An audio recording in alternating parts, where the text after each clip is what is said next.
Big 12 or go home. I'm Brandon Shanahan, joined as always by Iowa broadcasting legend Drew Russell. Drew, what an action-packed week we just had. Phenomenal stuff across the board. College basketball, great. College wrestling's picking up some major. They're getting closer and closer to their tournament. Women's Pokes picked hoops up has a been huge win. Yeah. women's hoops is highly entertaining right now. Like a lot of stuff. Heard there was a big game on Sunday. I don't know much about that. If you do, maybe you Yeah, do. as the lifelong women's basketball fan of the Cornhusker Connection Network, I was dialed into the Nebraska Iowa game.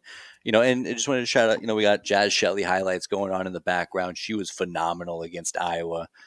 Second-rate Hawkeyes come in. So much buzz about Caitlin Clark breaking the all-time scoring record. To her credit, 31 points in 3 quarters. That's insane. Yeah, And then yeah. I was concerned because they had the little score bug in the corner with the graphic on how close she was to breaking the record, and I thought it was broken.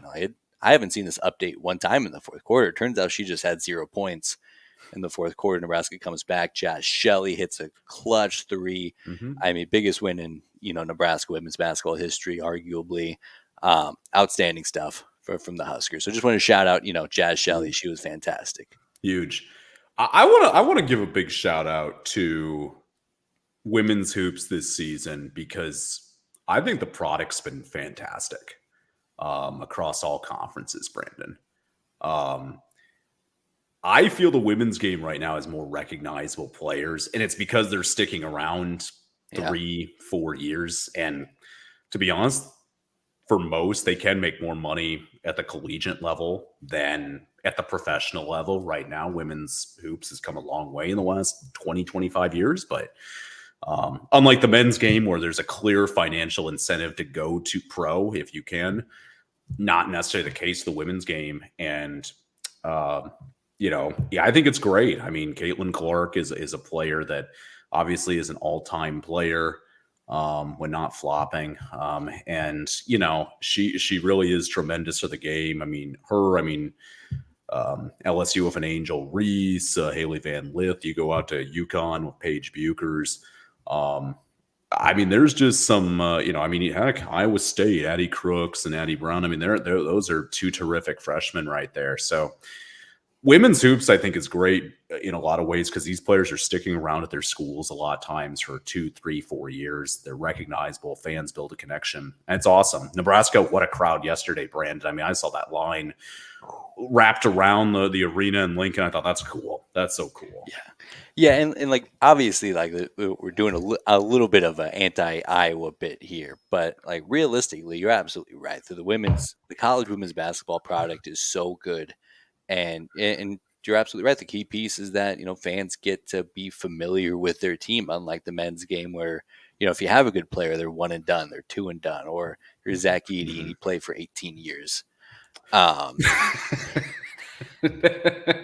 it's so great because now we're starting to get to a point where like they're like genuine narratives that like even like the sports, like the casual sports fan is getting involved with all the drama between Iowa and the LSU team last year. Then they add Haley and through the transfer portal and kind of have this villain-esque like the Golden State Warriors of college basketball.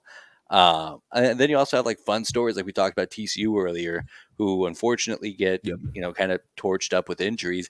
They have to go to open tryouts, and then turns out that they have some real hoopers just casually walking about the TCU campus, and they're finding ways to win games. I know they got Sedona Prince from Oregon. That's a huge transfer. I know they're getting one of the Cavendier twins next year. I mean, it's just a great product all around it. I'm genuinely juiced for it because it was really cool to see such a great atmosphere in Lincoln, and then a great. Correct me if I'm wrong, Drew. Maybe outside of the Final Four, I've never seen a women's college basketball game on network television like that.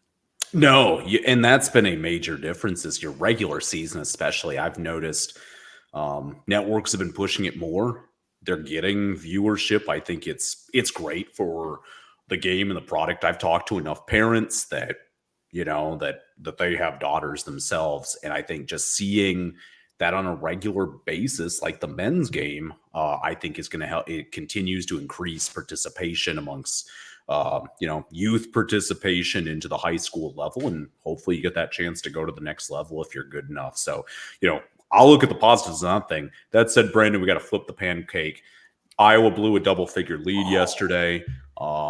We saw an all-time player in Caitlin Clark decide to not point Hunt because she wanted to break her record at home, and it cost him a victory. Let's not ever overlook that narrative. I, for one, like Pepperidge Farms, will never forget.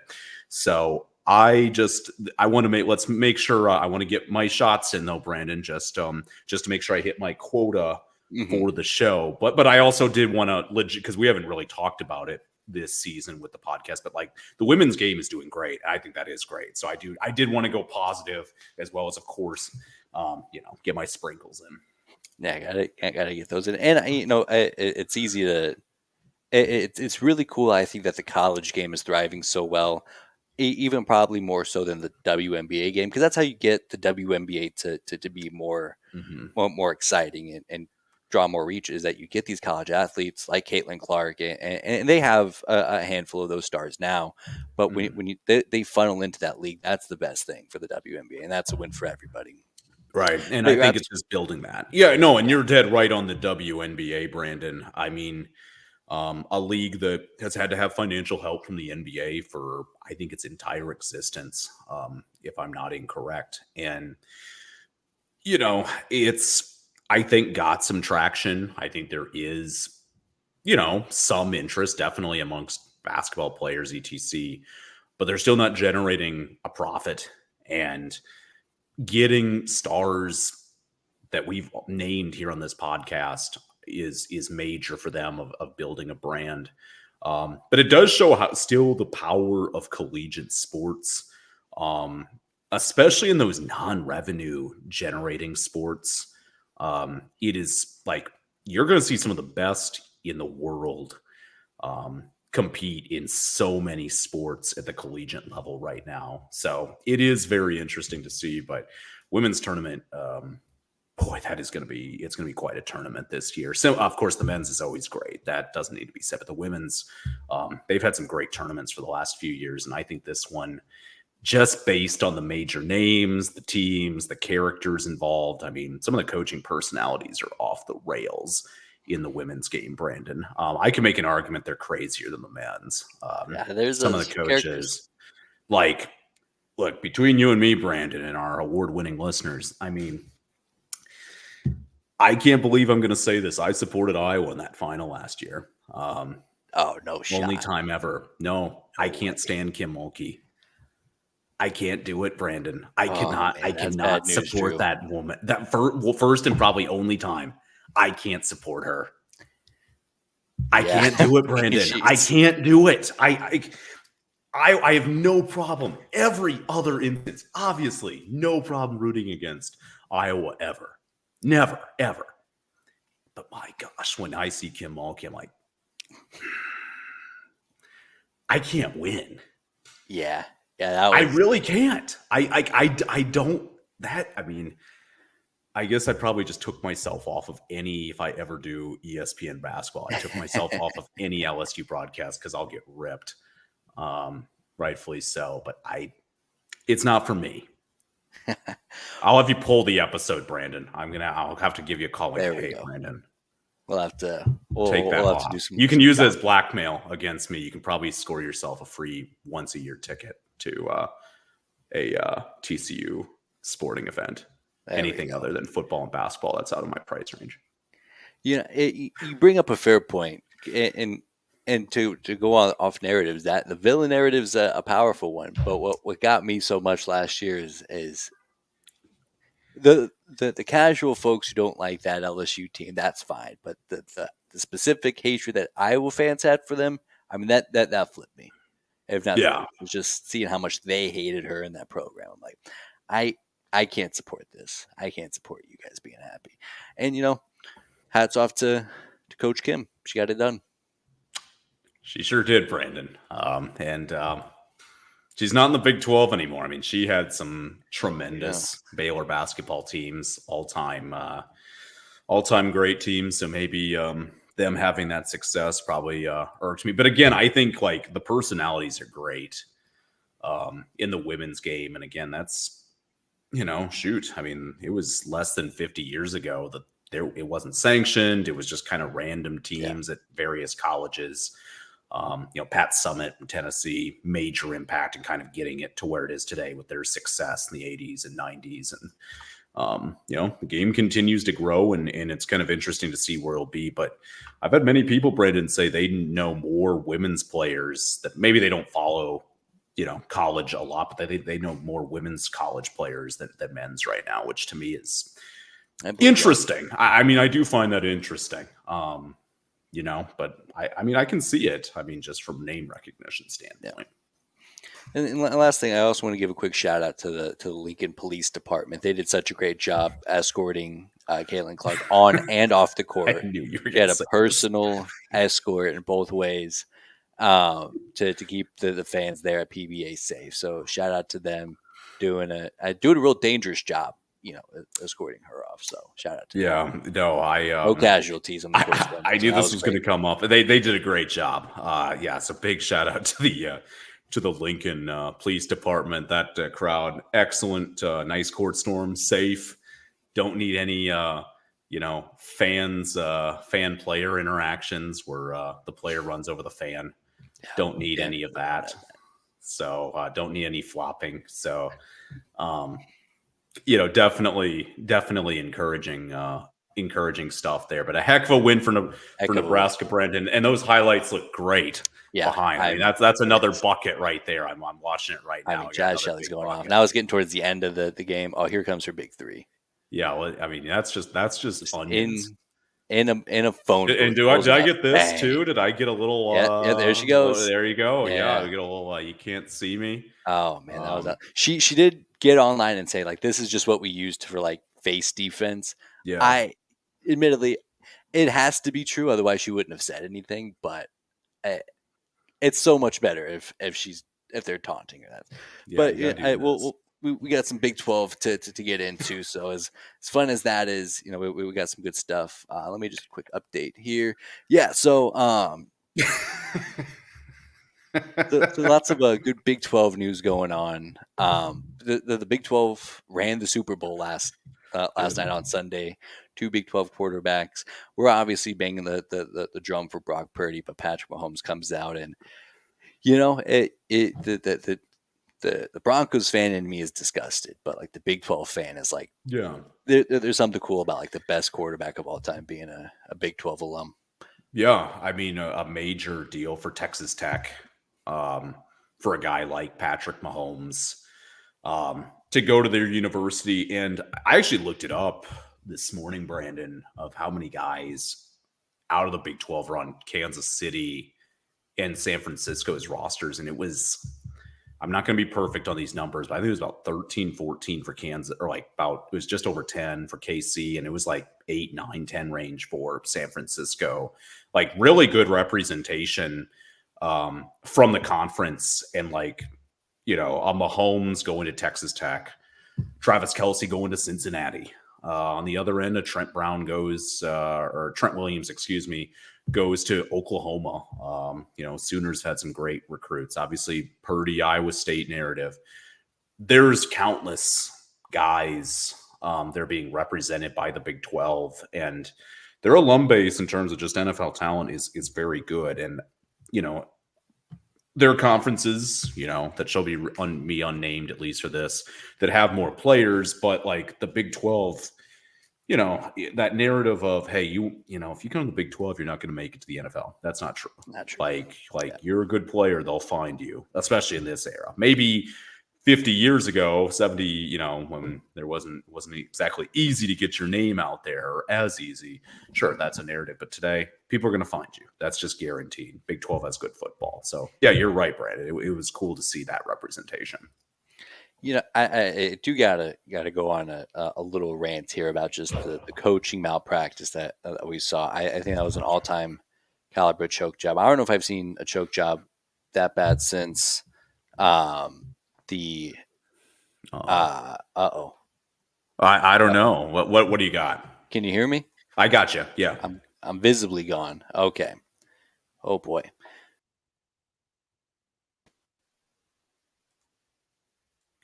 Cut out for a minute. Yeah, where'd I go? Oh, there you. Okay, you're back. Can you see me? I can't see you. It's just a blank face. All Let's right, we're back. Don't worry, we always got a backup camera ready to go. So yeah, the I haven't seen the lead blown that bad since the Falcons against the Patriots. Oddly enough, coordinated offensively by Kyle Shanahan, so that's convenient. It's interesting when folks talk about Brock Purdy being a game manager when it seems so very clear that like he was a driving force of their game plan. Don't think that was the right move by any means. You got so much talent on there. yeah. You can't count on Brock Purdy to make all your plays for you like it did. But that if that did not look like a game manager kind of game plan when they bailed on the offense on the running game so early. Yeah, I mean, abandoning it in the third quarter, definitely a mistake. What's interesting about that, just the entire game, Brandon, was just the flow was so bad in the first half. Um, Multiple people text saying this is the worst Super Bowl of all time. I said, I'm sorry, but like the Pats Rams did exist. That was awful. Yeah, I was like, seen a lot of Big Ten I am comparisons. more entertained already by this first half than I was that entire game. Yeah, I'm not saying this game's perfect, but like, come on now. Like, how short of memories do we have here? And then, but there was no flow. And if you told me which team is better on no flow, I mean, it's usually the team that wins or it has that championship, I guess, experience where look, a lot of games of that Chiefs team been choppy.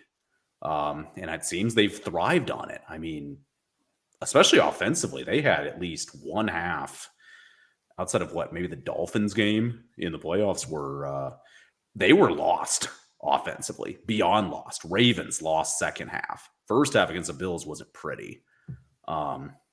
But Kyle Shanahan, what are you doing? What are you doing? The coin toss, horrible. Yes, Mahomes might take the ball, go down. Yes, maybe you thought it was a little too much pressure for your offense to say, hey, we got to go score TD. I don't care. yeah, that's I not. just don't care. You have to trust your defense. Chiefs play calling is probably different. If they see, if they know they don't get a first down, it's 4th and 2 on their own in their own zone. They might kick it away. Like they're not, they Which went is for it on exactly what 4th and happened when they got the ball. right. It was a 4th and 1, near Yeah, midfield, somewhere in that range. I'm guessing they probably go for it, they probably Brandon. do. They probably do. But you think about it.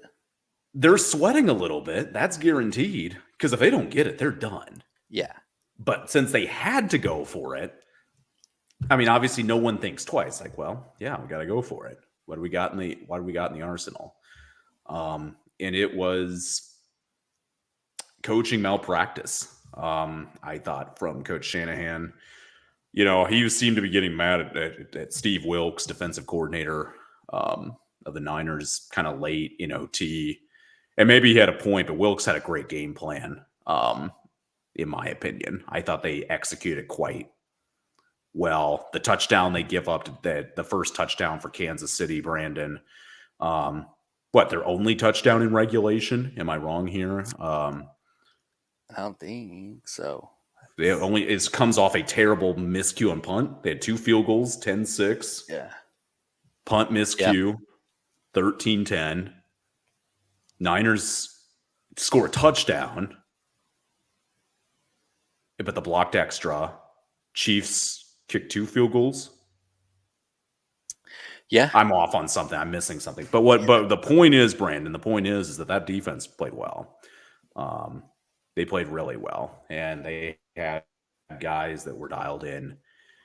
Wild game.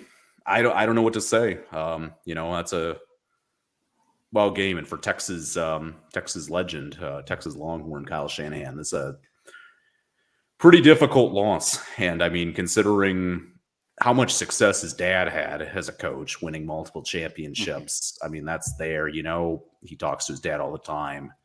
No question there. So I think that, I mean, that loss is going to be, those losses live forever, Brandon. And you mentioned the Falcons. That's the perfect example. I mean, that was a good Falcons team, a few years good Falcons team, and that franchise just fell apart after that loss to the, like, just completely fell apart. So you're right. Kyle Shanahan definitely deserves some blame. There's no other way to put it. Yeah, and I saw an ESPN article today talking about how the Niners didn't know the rules had changed. Which, I mean, quick sidebar about that. It is objectively crazy that they changed the rules, and the only time that's ever been implemented is in a Super Bowl. Like, that feels like a silly time to introduce something new. And now I guess it's for the whole postseason, so it's not that. But I remember when they changed it, I had two gripes about it. One, I don't think it really solved anything. The Mm, people will say that the problem with the overtime rules is that Josh Allen didn't get a chance to get the ball. The real problem is that it was determined by a coin toss on who got that mm-hmm. heavy Yep. advantage. The team who wins the coin toss is supposed to get an advantage, a significant advantage too, when you have the Mm-hmm. opportunity to kick. You see it in college football all the time outside of Coach Prime for whatever reason. You go on defense, you figure out what you got to do, and I'm not a high level football mind, but I got to imagine the scariest thing in the sports world is Patrick Mahomes with the ball with an opportunity to win the football game. And unless you score a touchdown and go for two, which would be crazy to do on the first possession, that's the opportunity you're giving Patrick Mahomes every chance. Even if you Yeah. score a touchdown, now they know they could win the game with the 2 point conversion, Yeah. and it's just it's crazy to me. And the other thing with that is that they implemented just for the postseason. You don't know the unintended consequences of it. Mm-hmm. You don't know like how it actually plays out until the postseason when it comes up. And this has got to be like the worst case scenario, whereas like the first time this ever comes up is in the Super Bowl. Um, but that's something that you got to imagine that those coaches would be dialed in on. I mean, they have rules meetings. You only sent one guy out. You only send one guy out there for the coin toss on the overtime one. Just be like, hey, we want the ball, or Yep. we want to kick, and then we No, want to do this. Yeah, you got to have that conversation. you're exactly right, Brandon. And I mean, obviously, I'm not a high level athlete, but I'll tell you this: like when I played youth baseball, I mean, they always had a coin toss. Like, all right, who gets to bat first? Or you can choose if you want to bat first or take the field first. And there was always like, you know, if we win the toss because we want that chance to hit last. Yeah, Or if they want to send a statement early for some reason, like let's hit yeah, first, whatever that was. But like absolutely always knew the rules. Always, I felt even the players, and these are grade school kids. I felt some of us, maybe not all of us, I definitely did, knew the rules, knew what was going on from the toss standpoint. And I'm surprised. And granted, these are guys, some of them that they weren't a part of the coin toss. Like that's significant. But then again, like I feel that's just something you got to know. And it's definitely going to be known going forward. I'm sure every single NFL franchise will like burn that into players and coaches' brains. Um, but yeah, it was bizarre to say the least. On paper, it just did not make sense for the 49ers to take the ball first. And so when I heard they won the toss, I thought, okay, great. come on, We're gonna go defense, on let's go. defense And the guys that were taking the ball. And I'm like, from and the get go. I was like, they're gonna lose and the I think game. even Mahomes, like, I feel like I'll have to watch the Yeah, video again. I think like it was initial, like a little like, oh, and then he's like, oh, we'll go this, yeah. that way, We'll take the go ball that gladly. way. Yeah, like We're gonna that's go the end this way. zone that I'm gonna have an opportunity to win this football game in Right. So because like, but he was definitely, I could tell, like, just based on the tone of like his voice, he was like, I can't believe yeah, we get to see what we have to do.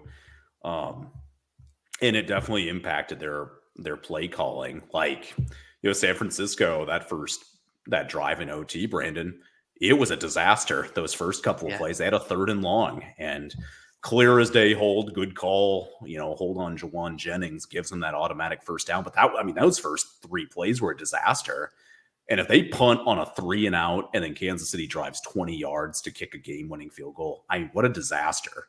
That would be even hated more. Like, it got ripped heavily today, but like it would be ripped, I think, tenfold if they had went 3 and out. Kansas City gets the ball like on their own 40, drives 30 yards, Butker hits a winner.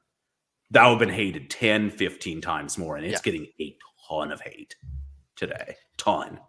Yeah, and you know we and who I also thought did a really good job is Tony Romo. I thought he was real dialed in and real sharp pointing things Mhm. out. One of the things that he kept pointing to is how soft the coverage was on those last two possessions for the San Francisco defense. Yes. I mean, yeah, I get it. You don't want to get toasted by Patrick Mahomes, and you see that 60-yard dime that he put together before the Pacheco fumble, but he didn't have to do anything difficult in those last two drives. He had to be a game manager. Oddly enough, nobody calls him that, by the way, but that's what he was, and that's all you Yeah. needed against that soft defense, and marched right down the field, quick passes. So the strength of your team is your pass rush and your defensive line, and even Chase Young came to play. Who would have thought? And Played he was a great. non-factor Yep. because of how quickly they were able to get the ball out, and I just can't believe that, and especially because Oh, how yeah. poorly it worked the last drive going into regulation. I mean, I guess you're just trying to protect for a touchdown. I get that, but that's all the Chiefs are going to be thinking about in overtime, and you still play the game. I know. Well, I mean, the most significant play of OT, in my opinion, was the 2nd and 14 after Valdez Scantling had a single brain cell That decision was to so funny. catch the ball 5 yards, nice first down gain, and then just start running backwards, lose all that yardage. I thought, oh my gosh, they're gonna like. I actually, for the first time, like that entire OT, I'm like, Chiefs are winning. Chiefs are winning. Yeah, I don't it's see it. Even when the Niners had a pretty good draw, like Chiefs are winning. And when he had yeah, that decision, I'm like, okay, now this is yeah, interesting. Like, if you can get them like 3rd and 14, 2 plays is not a gimme for this offense. And then to run a soft zone where everybody's staying like, what, at the first down marker? It felt like, I mean, it felt at yeah, least 10 yards down, and they dip and dunk to Kelsey, Cincinnati legend, and go 10 yards, and all of a sudden create a extremely manageable third down. Didn't even get it. They had to do, I think that was the 4th down yeah, situation. But again, that play was significant because it changed that whole drive feel. I mean, you get 3rd and 14, Mahomes can pull some crazy stuff, but that, I mean, and they were getting held a good amount of the night, but like that 49ers front line definitely was doing some damage. They were creating pressure and did some, I mean, no one's blaming them for a loss. They did yeah, some extremely positive things. Crazy yeah, game, Brandon, an all timer. And, you know, from a Big 12 standpoint, I mean that is that's the capital of the Big 12 men's basketball tournament, Kansas City. So, um, but for them, what a run they put together, and but it was cool to see two Big 12 coaches, two Big 12 QBs compete at the largest stage. That was definitely unique. But what a yeah, um, for San Francisco, they've got to go to the drawing board and they've got to figure some things out. I mean, they're so close, and yet one of the hardest things to do in the NFL, college, etc., is make it back, and it'll be yeah. interesting how that goes going forward. And I'll tell you this, Brandon, I'll loop this to college football quick. There we go. Ripping the Kyle Shanahan decision. One of the fun things, granted, there's a lot of uncertainty in the college football world once again, and it will be for probably years. But the 12-team playoff, coaching decisions are going to get ripped even more to shreds than Yeah, ever in college football because, yes, regular season, definitely coaching decisions are always ripped close games, but that's more of a fan base deal, maybe a little bit outside if it's a big game. Conference championship games, yes, definitely under the microscope more. People are going to rip it. Outside of the college football playoff games, though, those bowl games, even if they're close and your team loses and maybe you had a couple of disappointing coaching decisions, it's a bowl game. Like, yes, fans are disappointed, but it's not the end of the world. College football playoff, Brandon, you make it, you're in the quarterfinals, and something like that happens where you feel coaching staff or players didn't know the rules or whatever, or mismanaged. I can't even imagine. yeah. I mean, It's a different ball game. Let's get a, I can't imagine a Texas Tech message board after a quarterfinal loss where they have an air. That's just a boneheaded play. I would love to see that. That's a great fan base. West Virginia, man, they would have like burning. They'd get their old school burning couches tradition probably coming back. I mean, coaching decisions are going to be more under the microscope, I think, under the 12-team playoff, just because all of a sudden we go from 3 postseason playoff games that people care about to 11. And that's just guaranteed based on numbers, Brandon. I'm not a numbers guy, not the smartest cran in the box, but I'll tell you, I feel there's more opportunity for those decisions to be criticized. You're absolutely right. And quick shout out before we move on here. I just got a text message from my guy Mark, board operator at KCII in Washington.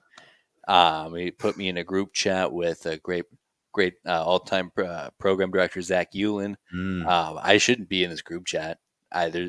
He's texting score updates so we can update the broadcast. I'm sure Zach is on, but I got the information right here. So shout out to them for keeping me in the loop on Wayland basketball. Hey, let me tell you something, Brendan. It's all across the country. Postseason time is special. State of Iowa, they've got some basketball beginning tonight at that 1A, 2A level for boys, and girls are competing as well. So it can't be beat. State wrestling too. State wrestling's a big deal. That's hilarious, though. It's so funny. I haven't heard from that guy since 2018, maybe. So shout out to Mark. Is DCG making a run? They'll make a run. Girls conference champions, defending state champ. Ooh. 1 seed in their sub-state. They'll probably make it back. Good shot. Boys, we'll see. They made the jump. We'll find out. Good teams. Shout out to DCG, Dallas Center Grimes. Shout out to the Mustangs. Let's go. But now that football is done, we can kind of get back into our basketball grind here a little bit. Fantastic week. But before we get to some predictions, we're back on the prediction game. I'm pretty juiced about it. The other 2 shows on the CC network are on break, so I got so much more free time, as you can see from the Caitlin Clark graphic in the corner. Right, we're just putting stuff together.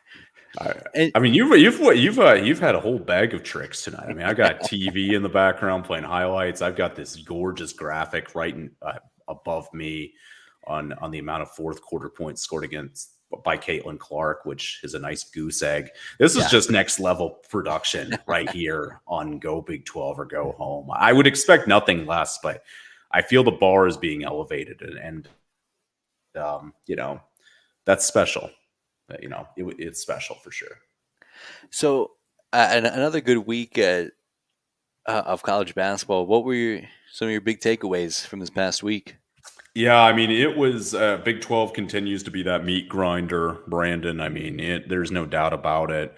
Looking at just, Iowa State, of course, I'll bring them up every podcast. I mean, they get into the top 10 this week after great win, putting Texas through the torture chamber on Tuesday, and a nice win over TCU on Saturday.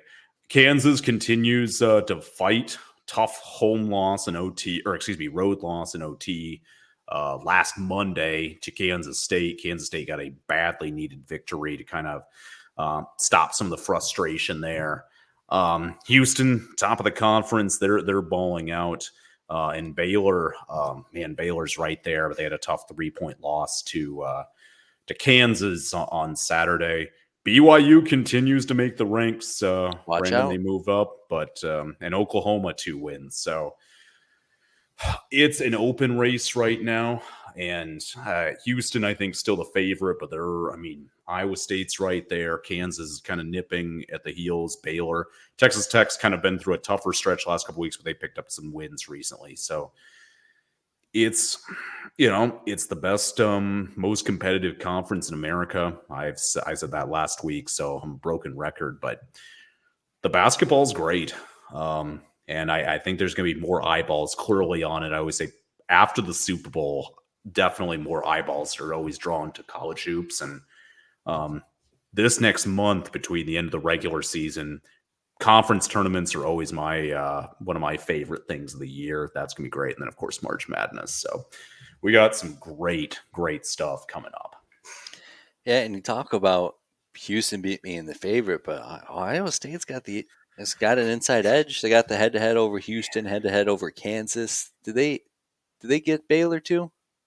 They lost to They Baylor lost to Baylor. So on that Baylor's also knocking on the heartbreaker. door. Lost on a last That's second right. layup, and then the buzzer beater point whatever after That's it's right. otherwise they'd be on top. But I mean, they're the standings, Brent. I mean, Houston, and this is as of Monday, but Houston 8-3, Iowa State 7-3, Kansas 7-4, and then 6-4 for Baylor, Texas Tech, OU at 6-5. Again, 12 of the 14 teams have 4 wins. In about 9 or 10 games. The balance is crazy. Anybody can get you on any night. Really, the only gimme game, and they have a couple conference wins, is Oklahoma State. I can't say enough of the balance of this league. Yeah. Iowa State's very interesting.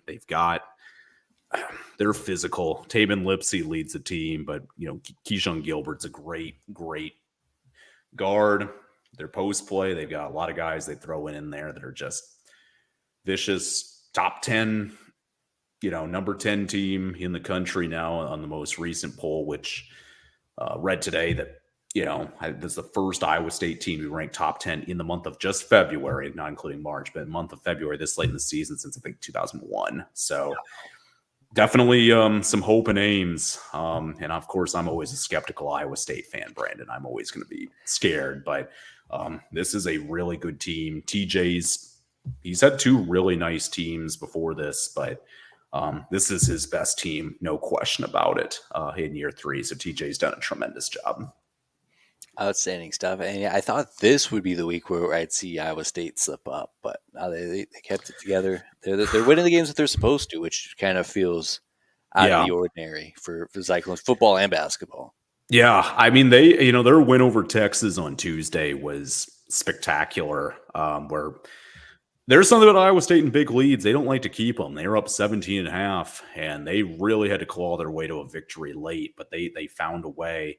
Texas has been one of the most bizarre teams, Brandon, because they've been great on the road and just absolutely horrible in conference play at home, which is so funny. They beat West Virginia on Saturday, but before that, they had only had 1 conference home win over Baylor on a buzzer beater, but they lost to Central Florida, lost to Tech by double digits. So they've been definitely an interesting team. But yeah, for Iowa State, man, it's special to watch. It's definitely special to watch. Hilton Coliseum is always one of the great arenas in the country. And, we still got about 4 weeks left in the regular season. And man, oh man, the games only get bigger for not just them, but I mean, it could be a double figure number, Brandon, when it comes to teams in the NCAA tournament out of the Big 12. It'll be close, but I mean, that's how balanced and, tough this conference has been. Yeah, because Kansas State's sitting right there at that 10th spot, and a 5-6 record in conference, not great, but they're holding a 15-9 record.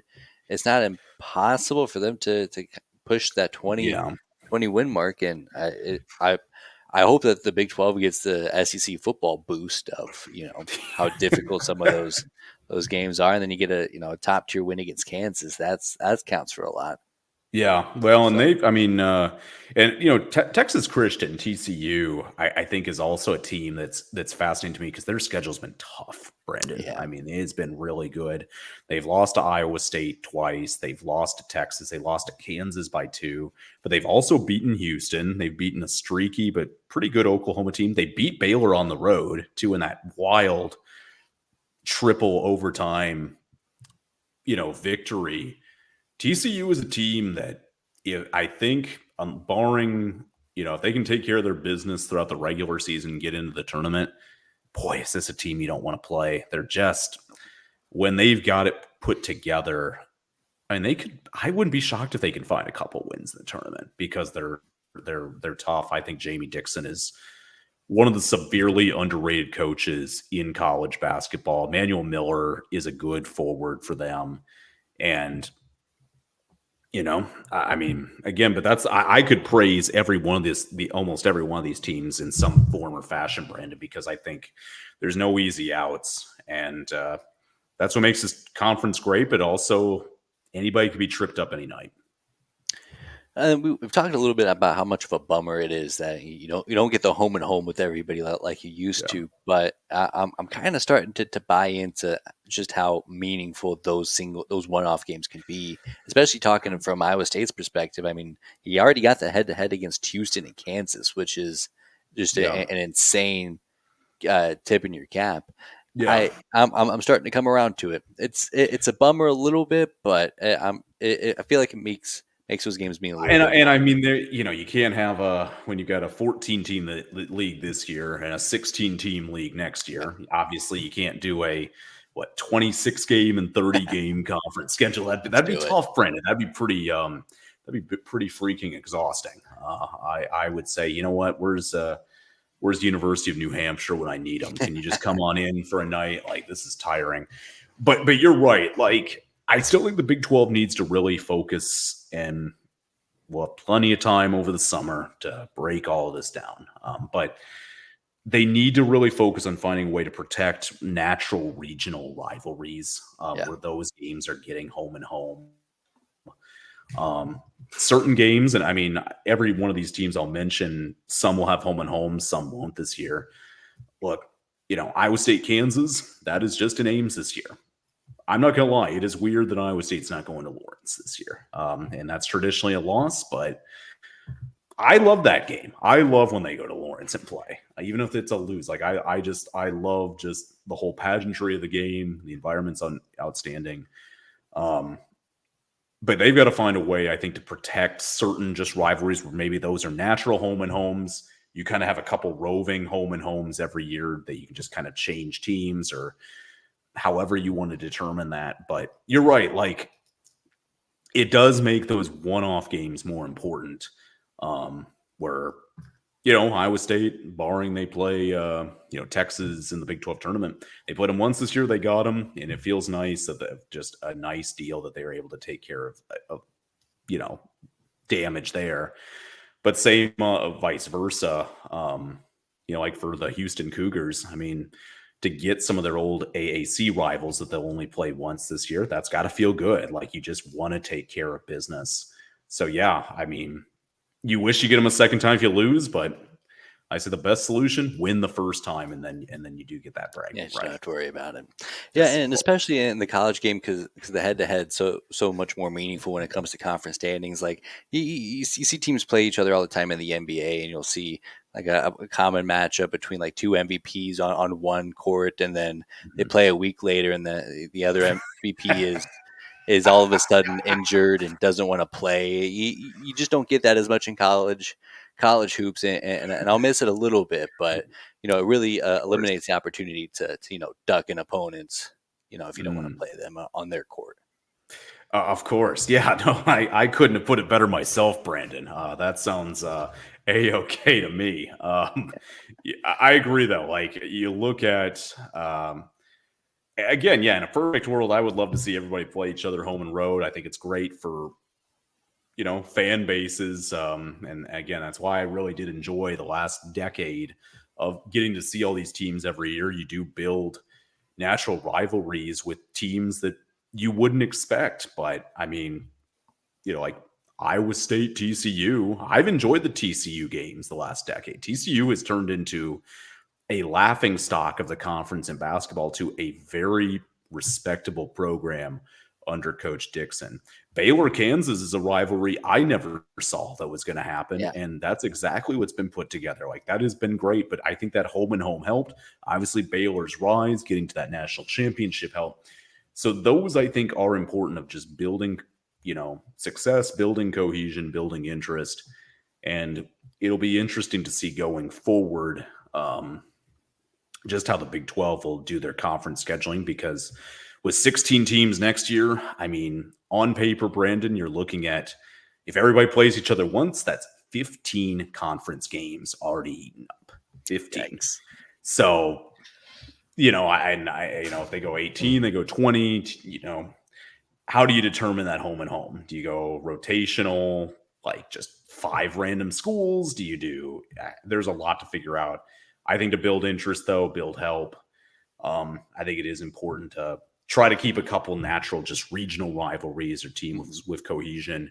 Or if they want to say, hey, you know what? On paper, Kansas and Houston are the 2 best teams on paper this year. Let's see, make sure they play each other twice, just for interest. I mean, Yeah. there'd be interest. So, a lot of decisions that the Big 12 office and your mark can go, but um, it's limitless, Brandon. But again, Big 12 continues to double down basketball. Love it, and I saw somebody compare Big 12 basketball to SEC football.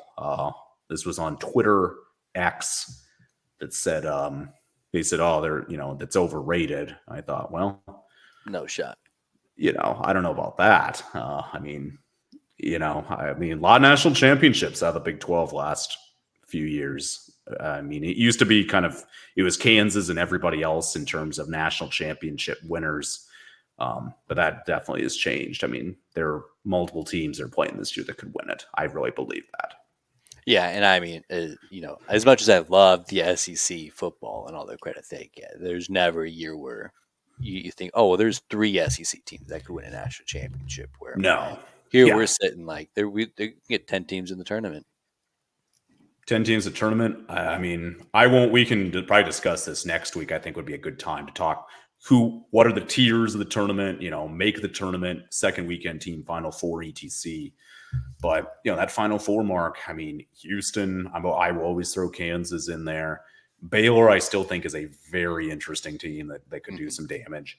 Iowa State, I think, is a dark horse too. Yeah, Why not? I'll watch throw them out. in there just to make everybody happy. There are those Final Four opportunities, and I think there are multiple potential second weekend teams or deeper if they're a fortunate run. But TCU's nasty. I think Oklahoma's a fascinating team under Porter Moser. Texas Tech. I can't name those two and not throw in Texas Tech. They've been great this year, and they could be interesting too. So we'll do kind of a deeper dive on those tiers. I think next week. I think that could be. You can put Absolutely. together your famed list, I got and already got some we good can graphic ideas in mind. get some graphics. All right, let's move that around a little bit. But again, I think that and the Big 12 arenas, Brandon, been great this year. Yeah. Intensity's been awesome. I caught pretty late, getting home Saturday night, caught Kansas State BYU second half. Boy, BYU Marriott Center, loud. That is a great arena for basketball. Those fans really into it. So I think there's some great fan bases that really get into hoops in this conference, and obviously that just only enhances it. And another great week we have ahead of us here, and we're back to the pick'em. I know how much you love the pick'em. You're already up a game on me, but we're feeling Wow. good this week. For the record, we're recording on Monday, so we don't know who wins on Monday nights. I don't even know what time those games tip off, but we got a couple of good ones. Interesting matchups. We got a gritty West Virginia team, and that's another thing about this conference, that even like a West Virginia team who's down on their luck, it can come up and get you if you're overlooking it. And I know Yes. TCU's got another competitive matchup on the road in Manhattan on Saturday. If you don't give the Mountaineers the time of day, they'll come up and get you. Oh, no question. And they've had a tough adjustment with in the post Bob Huggins era, year one. But you're right. At home, they're not a fun team to play. Kansas learned that back in January. They are not a fun team to play at home. With that said, I'll take the Horned Frogs. I still at home. That's a gritty team. I'll take the Frogs. Yeah, Brent, I did just do an impassioned plea about the Horned Frogs and so I feel I've got to kind of take them as well. Not that West Virginia won't compete though. Yeah. So I think Kansas and Texas Tech. This talk about gritty going down to Lubbock on a Monday night. Kansas wants to win the conference or have a share. They got to start winning on the road. Yeah. Usually, Bill Self is a master at winning on the road in the Big 12. He's just traditionally terrific at it. Team this year hasn't been as successful as his traditional teams have. I got Texas Tech. I really think, that atmosphere, Brandon, I was just talking about Big 12 atmospheres, and Texas Tech, when they're good, I'll tell you what, that is a scary. The United Supermarkets Arena is a scary place to play.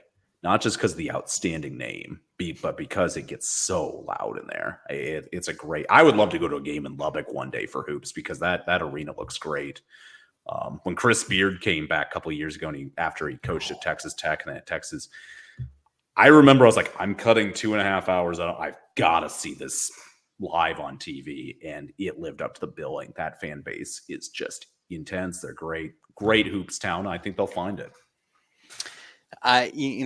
Your first point is what's going to get me the most. Kansas wants to win a national championship game. These are the opportunities where you have to go and get a gritty win, on a Monday night down in Lubbock. Rowdy environment, probably rowdier than any environment you'll be in the first 2 weekends in the tournament. I think this is where they start to sharpen up, and I think they get this one on the road.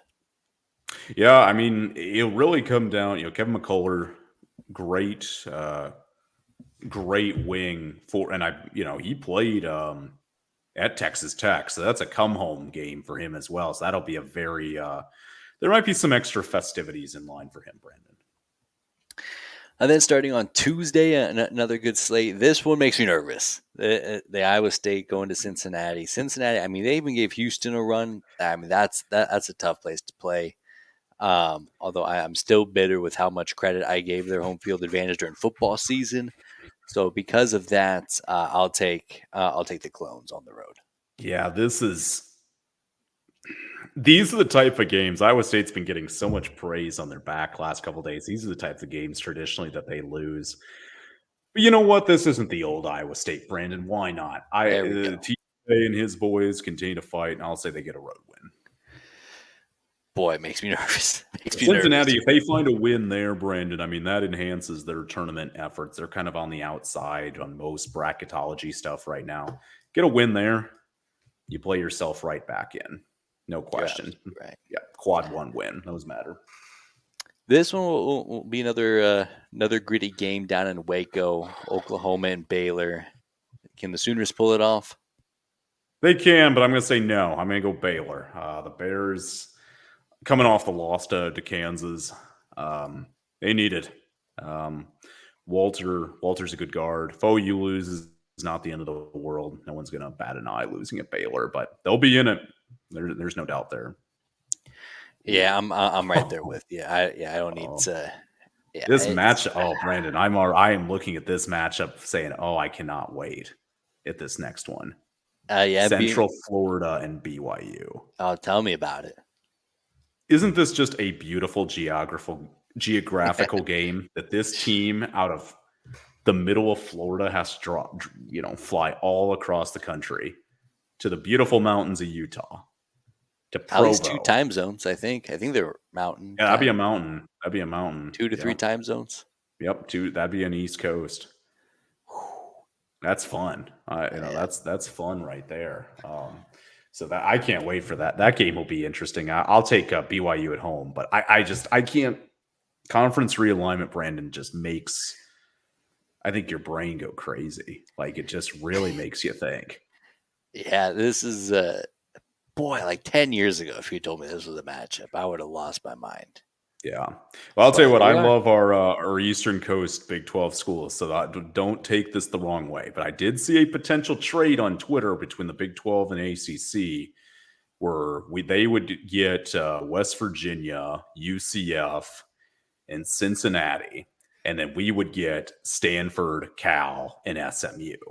Geographically, it makes complete sense because, right.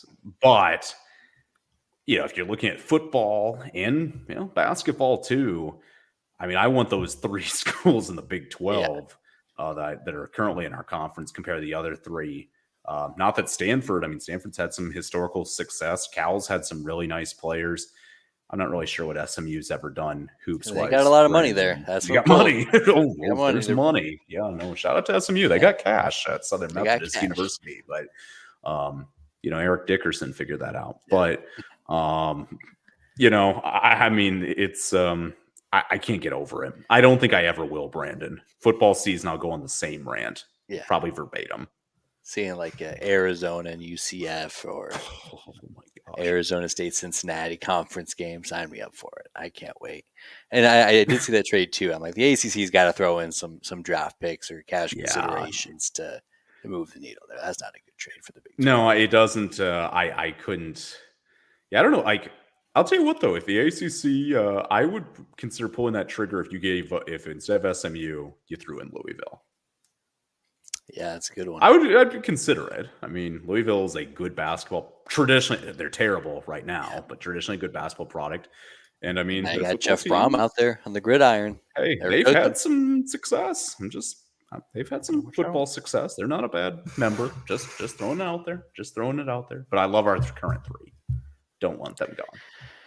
And then we got a hateful eight, couple of hateful eight matchups here, starting Ooh. with TCU on the road at Kansas State. TCU getting that extra day of rest, playing on Monday. Oh man, Yeah, you know what, Brandon? I'm going to go TCU on the road. I feel like I've hyped him up enough. I got to show respect. Kansas State, man, it's been a weird season because they were rolling, and I think they still have the talent to get it done. I'll let bygones be bygones for now on certain things that are untrue said about innocent basketball programs. But they're not in sync right now, and I know they beat Kansas last week, but they didn't look great against BYU, and not many teams look good at BYU this year. But they are going to get a full week. A lot of these teams are going to get a full week of rest this week, kind of an off week for some of these Big 12 schools, and K-State's going to get a full week of practice. But yeah, TCU is going to get a good amount of rest too. So yeah, I'm going to take K-State, or excuse me, TCU. yeah, I'll go there too. And a big part of it is Kansas State still not figuring it out. Of course, they got up and got that win against Kansas. That's cool. But before then, boy, they were not dialed in. And TCU, I think, looking at their slate last week, thinking, boy, we would have liked to have gotten one of those games against Texas or Iowa State, and going 0 for 2, I feel like dials up the intensity a little bit. Yeah, I'll take TCU on the road here. Yeah, it'll be. I mean, TCU is going to be interesting. They're, I think, the ultimate X factor in the conference going forward. And one of my favorite fan bases is coming to Ames this Let's go. upcoming Saturday. Brandon, always respect the friends out in West Texas and Lubbock, Texas Tech, and Ames. I think this is a very underrated basketball game, top 25 matchup. Tech, based on my prediction, going to be riding high after a win on Monday, Iowa State, and I guess after a gritty road victory over a tough Cincinnati team. I'm taking the Cyclones at home, undefeated in Hilton this season. I can't pick against them at home until I'm proven otherwise. Oh man, It's tough. I mean, Texas Tech can 100% come in, and I mean, they absolutely can. They got good guard play. The wings are, they'll compete. They have some post inside. Yeah, you're right. I'm not gonna take Iowa State to lose on the road. I almost wish I would have flipped that Cincinnati game because they just feel due for a letdown. They've been What, cruising. Brandon? If you feel you need, because again, I get it. Yeah, I do. You're not going to hear me complain too much. hey, I'm gonna flip it. I got to get some games back on you, so I'll go with Cincinnati. They end up You're not down figuring that that one. much. You're a very limited deficit. It can get out of hand. We've seen it get out of hand We before. did no, yeah. Which is why, hey, we're gonna have a new system this fall, New ladies and gentlemen, system. our college football. Because I want to pick games based on confidence, 1 through 10. Yeah, we already got an advisory committee put together Yep. to establish what the future of the Go Big 12 or Go Home Yeah. selection system's going to be. So Yeah. don't you worry. Make sure you get a catered lunch for that one, Brandon. I hear Jimmy John's is good for lunch for work. Oh, dude, I love Jimmy John's. I was boy, this feels like a good time to bring up. I think I could eat Jimmy John's for every meal for at least a month. Oh, Jimmy John's is great. I Yeah, mean, they have everything. If you're a cold sandwich person, that's the place to go. I mean, yeah, the meat's fresh, bread's great, good produce. It's my in terms of if you're at the office, morning, afternoon, I think it's an elite place to go for lunch. Like for on a work day, like Monday through yeah. Friday. And it's pretty good anytime. Let's make that clear. But like for something about, I don't know, doing business and taking guys to places and then going and getting a nice delicious sub with get some chips on the side and a drink. Tough to beat, Brandon. It Yeah, so really is. I'll tell you what. If Jimmy John's wants to sponsor me, I'll see how long I can go. I think 30 days is the point where I start to think about it. But I even think I can go 30 days getting the same Jimmy Cubano sandwich. I'm a big routine guy, and I think if Jimmy John's were to sponsor me, I'd love to put this to the test. You know what, Brandon? And I'll tell you what, I don't think you'll rip them as much as this. If you remember, I don't know if you remember the documentary Super Size Me about That's right. 20 years ago, okay, where this guy ate McDonald's 30 straight days, every meal, breakfast, lunch, dinner. And he got like horribly fat, out of shape, like his doctor was like saying, you need to stop. He kept hammering Big Macs and all this. You could do something similar.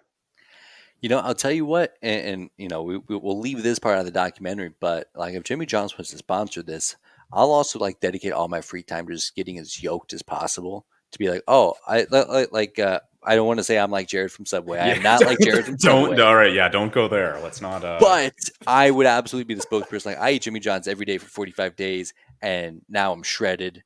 I'm yoked. I lost all this fat. The Jimmy healthiest I've ever John's. been. Jimmy John's getting quite a plug here. Jimmy Yeah. John's.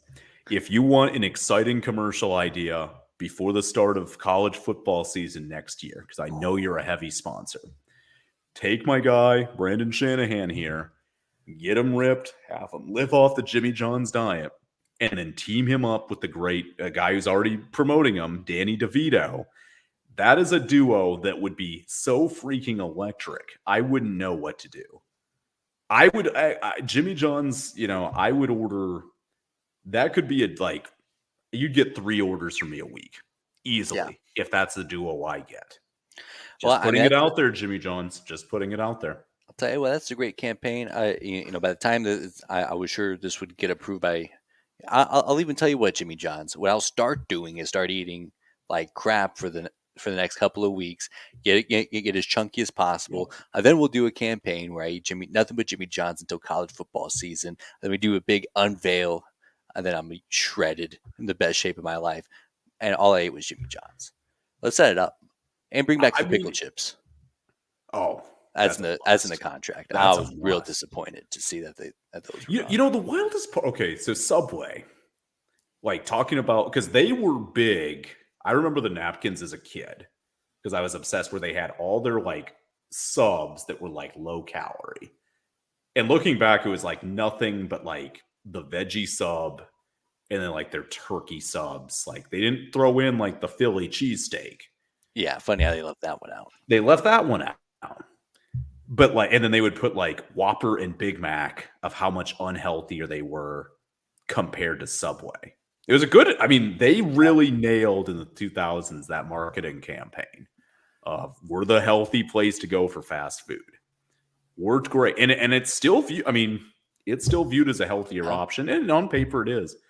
But you eat a whole foot long sub, like that is significant calories every day. And that bread, I love you, Subway, but there's a lot of sodium in that bread. A lot of sodium. You're right. That salt content is off the rails for Subway bread, as is most bread or like fast, it just is. But like they're like, hey, we're the pinnacle of health. You eat here, you're going to be so healthy. Again, healthier than most fast food options, but still probably smarter to cook at home if you could, because it wasn't like uber healthy like they made you believe. I just want to put that out there. So yeah, it's a coin us connection proposal. I will glad. Just give me like a gift card for like as many sandwiches as I need, and we'll make it happen. I'll just give me a couple of weeks to chunk up over the next couple of weeks. I can do it. I'll put in the work, and then we'll get absolutely shredded for college football season. Of all the fast food brands out there, they number one, like they said, like if you could endorse and then get a punch card free food for life, Jimmy John's, they won. Yeah, They're Jimmy one for you. John's. Yeah, I Yeah, respect that. and just like you said, and there's one right by my office, and it's tough to get anything else. There's McDonald's by the way Yeah. there. Free Fry Friday is a bit tough to pass up nowadays, but Jimmy John's is my go-to. I have to talk. I have every single day. I have to talk myself out of Jimmy John's, and I Yeah. lose that battle quite a bit. Yeah. I mean, it's tough. You have the Jimmy John's app? I do have the Jimmy John's app. Yeah. I'm I mean, I'm not passing up those rewards if I'm no, buying you're 3 or 4 not. sandwiches a week. No, you can't. No, that it doesn't make sense. All Today right, we Jimmy Johns, the ball's in your court. Like this man is willing to bring back a 20-year-old campaign that you guys are healthier than everyone else. Even if you're not, we can create the illusion you are, and then he will get shredded, and then we'll put him up on billboards all over the country and no, he's not Jared Fogle. yes, Let's make we'll that be very very clear. clear. Very clear. Man is not Jared Fogle. That one, Yes, I will not be holding up any pairs of pants to yeah, and we're but not doing anything we'll behind the find something. scenes that Yeah, we're, definitely not that. just some good old Just fashioned American advertising. can't be beat. I mean, so I'm just talking to all the executives here. We're just guys being dudes here on this podcast, but this is an opportunity for you to make money. So I'm talking to you guys out in New Jersey, and CEO. I think Peter. I don't know what the guy is. He's been on before on a commercial, but I really thought balls you in were your just going to court, pull that buddy. name from the dome. That would have been insane. I almost said Peter Russo, but that's off of House of Cards. So I was gonna.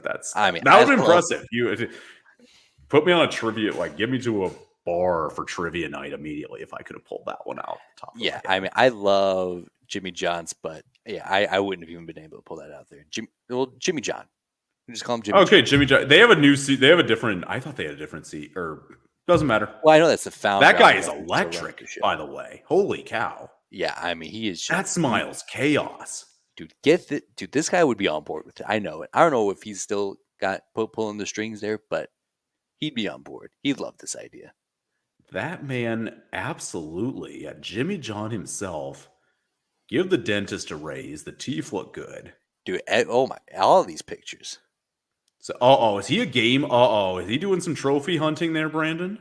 Nope. Not. Nope, we didn't No. see nothing. We didn't see nothing. Oh my. All Nope. right. We're Nope, nope, nope, nope, nope. You didn't see nothing. Jimmy, not my guy, Jimmy John. Not my guy, Jimmy John. we didn't see nothing, ladies and gentlemen.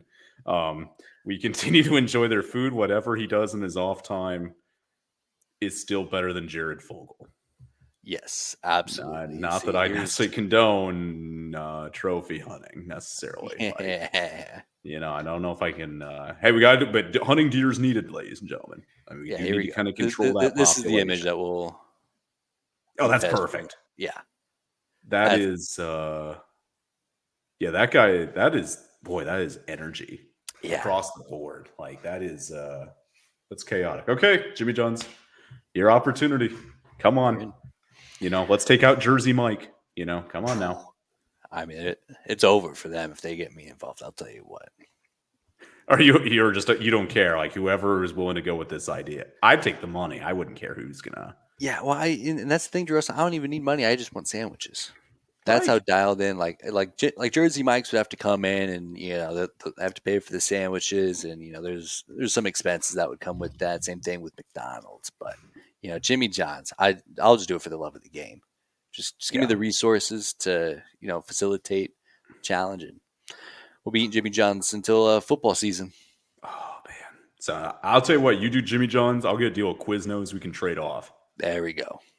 Because Quiznos, my chicken bacon ranch at Quiznos is one of the best sandwiches on the planet. But now it's $15, and that's the thing. I can't pay it like more than maybe once every 3. Like $15 for a sandwich is freaking insane. Jimmy John's, you get a whole combo under $15. I would hope so. Like I feel anything, any combo. Granted, I know, inflation, whatever. It's painful to pay more than 10 for any fast. More than 10 is pretty brutal.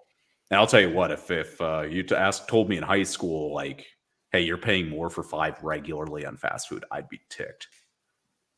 It's a different world we live in, Drew Russell.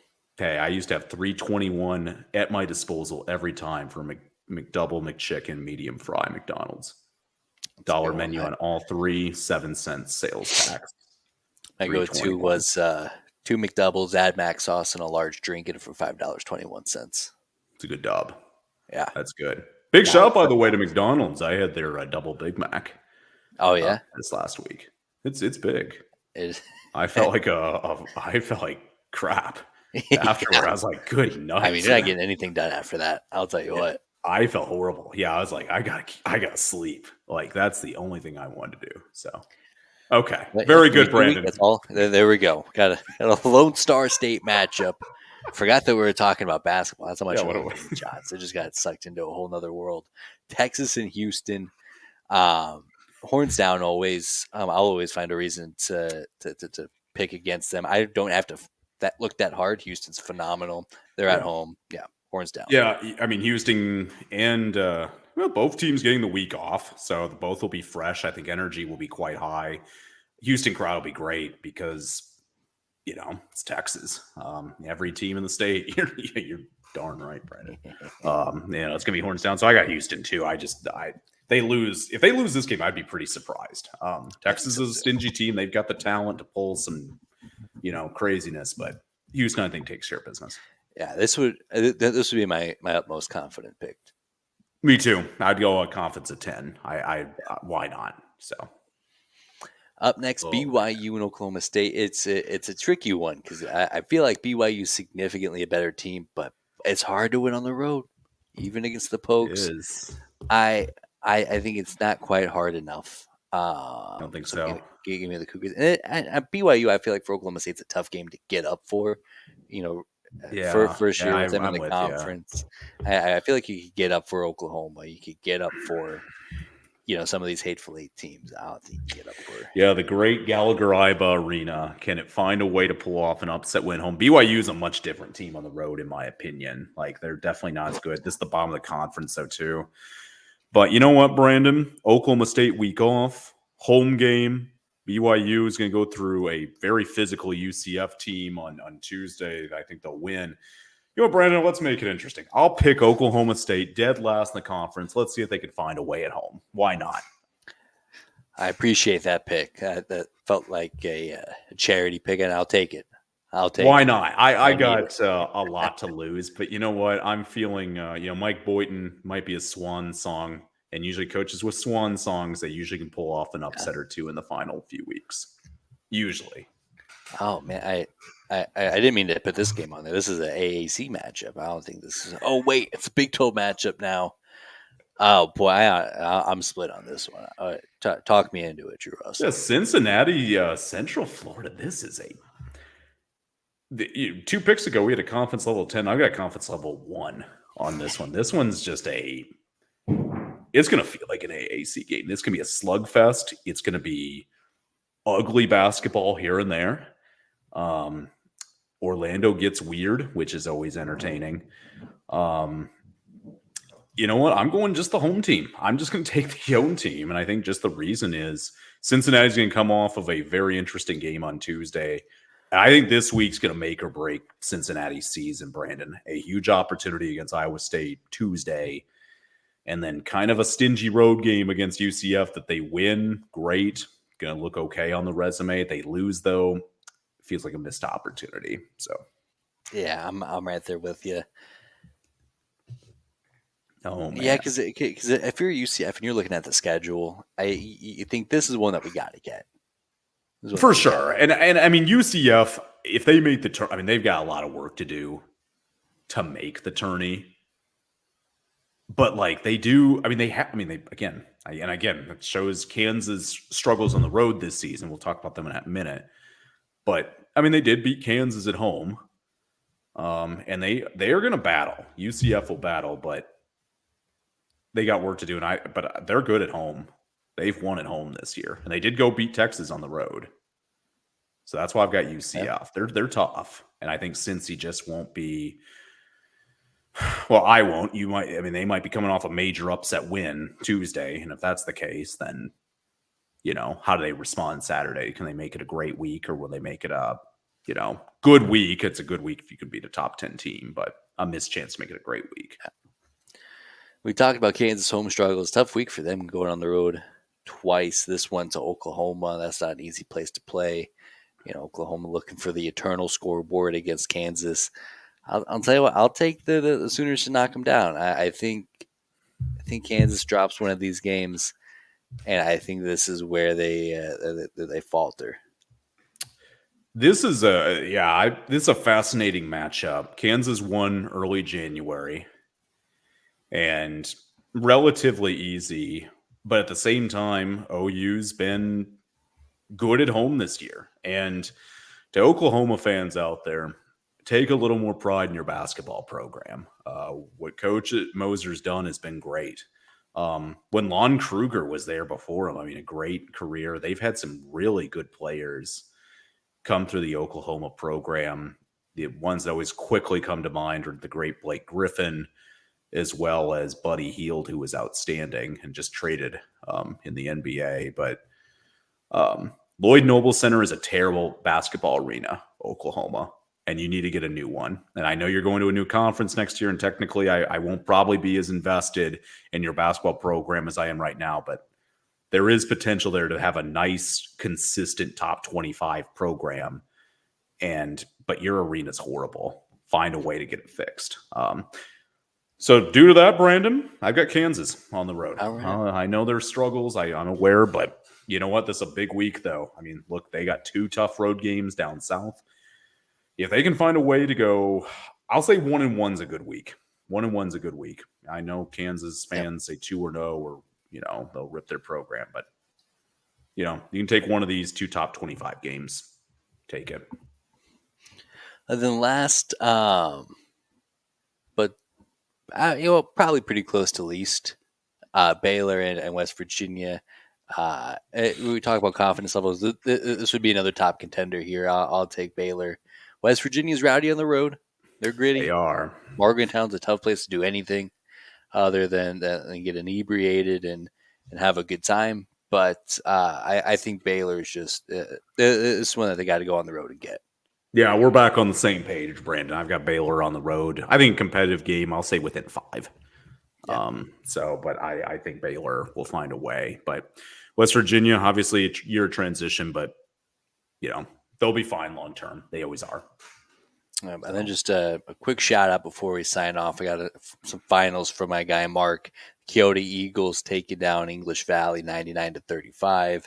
Holy Trinity Catholic picking up a big win over the Tri-County Trojans. So everything's getting dialed up over in Eastern Iowa. Shout out Mark for keeping us up to date. Hey, I'm going to give a little rant, ladies and gentlemen, on the importance of local radio. Make sure you're dialed in. It's important. Whether you're in the city or in rural America, it's important to know what's going on in your community. A lot of great reporters out there, sports journalists that just work in the high school circuit. They do a great job. Shout out to Mark. Mark did a great job. Absolutely keeping us dialed in. Oh boy, it should be a great week, Drew Russell. I mean, it's all full sales ahead to basketball. I think we got like 108 days till college football. Could eat a lot of Jimmy John subs between now and then if Jimmy John's will hop on. Can we get a Jimmy John's sub tracker? I was thinking about that. So I've got this fantastic Caitlin Clark logo. Yeah, which, by the way, ladies and gentlemen, if you're just listening on this on just the podcast, not watching the video, 0 points in the fourth quarter against unranked Nebraska. Yeah, and I have the template graphic in another window in case it changes, but ever since the third quarter, it hasn't changed at all. So we'll keep an eye on it. Graphics not broken. We'll update it as points become available. Absolutely fantastic. And I got one final point, Brandon Shanahan. This is my pet peeve of the week. Dear college basketball coaches, you're playing a rivalry game, NCAA tournament, and I know it's not going to happen. I would love to see some suits and ties back on the sideline. I'm going to say it.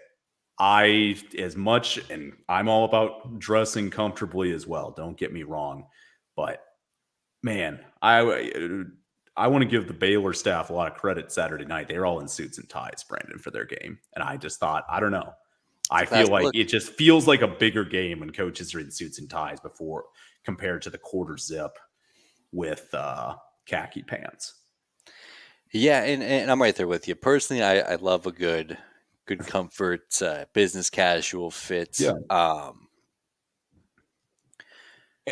I think for But the majority of games, I don't care. But like, I don't know. And it first hit me when I was watching Duke, North Carolina over a week ago. And I thought this is, a pinnacle college basketball rivalry. I mean, definitely no question about it. And I see both these coaches in John Shire and Hubert Davis in quarter zips with tennis shoes or Jordans or whatever. And I'm like, man, I'm wearing a suit and tie. Like, I want my players to understand how important it. Like, I would wear a suit and tie. yeah, I don't know. I just feel like it's a bigger deal. I, as a player, would react like, "Hey, if my coach yeah, is in a suit and tie, this stuff's important." we're here on business. Yeah, we're here on business. So that's it. That's. I just wanted to get that out there, Brandon. So, and I want to give a shout out to Coach Mark Pope, BYU. They don't do it every game. I know that, but it was just, I don't know. It was nice to see. That's all I'm saying. I love it. Well, perfect, Drew. Also, we got another great week coming up, so we'll wrap it up there. Any final thoughts?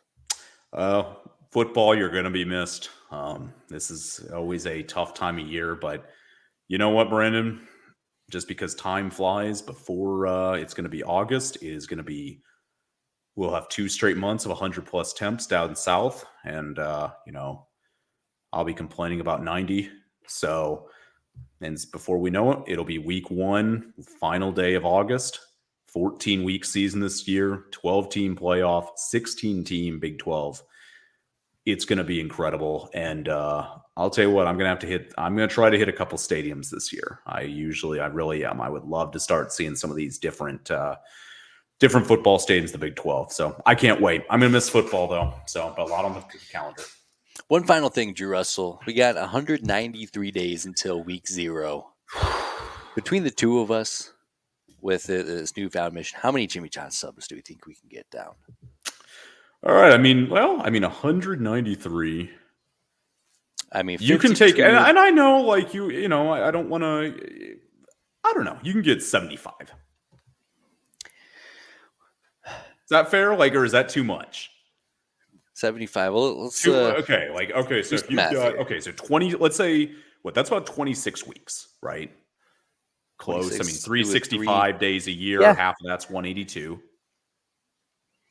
So I'm Yeah, looking that's at, 3 subs a week. That puts me at 78. That's doable. Gives me even a little bit of leeway. and I'll give you because I understand there's like circumstances that happen. So I won't even go. I'll say, I don't know. Let's go. I'm trying to think of a right number. Let's go 60. Let's go 65 or 60. 60. I'll go 60. I think that's doable. Okay. 60 seem fair. Is that too much? Like, I'll go 50 is the lowest I'm going. Yeah, 50. 50 should be I think you pretty. 50. I mean, But I also 50. I know think those is subs aren't once a cheap. week. Well, like a little bit more than once a week. I'll go fit. Let's go 50. Can I? No, I can't do that. Yeah, let's do it. I think 75 is an ambitious goal, but I think we 75 is can. too much. I overshot. I don't know if it's that much. It's 3 a week. I mean, Let's I'm go already 50. getting. How about 50? And All then right. if you blow the record away, then it's like, okay, like I need to get back on my Excel sheets, rework my pivot tables, and crunch some more numbers. Talk to my business manager, Vincent Adultman, and see what we can do going forward. We'll come up with something. I'll start this week. You Okay. just twisted my arm. I'll start eating more Jimmy John sandwiches this week, and then we'll find a good goal here. Okay. I mean, yeah, we can solidify the number next week. But this Yeah, exciting Jimmy John's, do I'm it. telling you, there's a reason we took 15 minutes in the middle of our breakdown to talk about this exciting idea. Just Yeah, throwing it out there. just throwing it out there. All right, that's all I had. Should be a good time. We're gonna eat lots of Jimmy John sandwiches. Caitlin Clark's gonna score very little points against Nebraska in the fourth quarter. It's a great time. Go Big Red. Can't wait.